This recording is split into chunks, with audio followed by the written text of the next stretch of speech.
Hello everyone, আসসালামু আলাইকুম। কেমন আছেন সবাই? সকালবেলা ব্রাশ করেই আমি পানি খেয়ে নিই অনেকগুলো।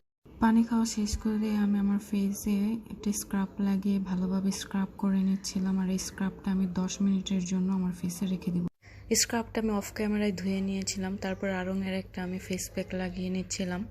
ফেস প্যাকটা লাগানোর পরে সেটাও শুকানোর জন্য রেখে দিতে। ফেস প্যাকটা ধুয়ে আমি নিউরের একটা সুদিং জেল ইউজ করি, সেটাই মুখে দিয়ে নিচ্ছিলাম।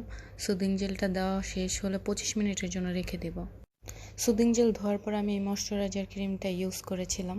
তারপর আমি সকালের নাস্তা করতে বসে গেলাম। একটা পরোটা মেয়োনিজ আর সস দিয়ে রোল করে নিয়েছিলাম, সেটাই খাচ্ছিলাম। আর একটু পড়তে বসে গেলাম, এই তো পড়তেছিলাম। তার অনেকক্ষণ পরে আজান দিয়েছিল, আমি শাওয়ার করে নামাজ পড়ে নিলাম। নামাজ শেষ করেই আমি লাঞ্চ করতে চলে গিয়েছিলাম। আম্মু আজকে ডাল ভর্তা আর তেলাপিয়া মাছ ভুনা করেছিল, সেটা দিয়ে আমি লাঞ্চ শেষ করে নিয়েছিলাম।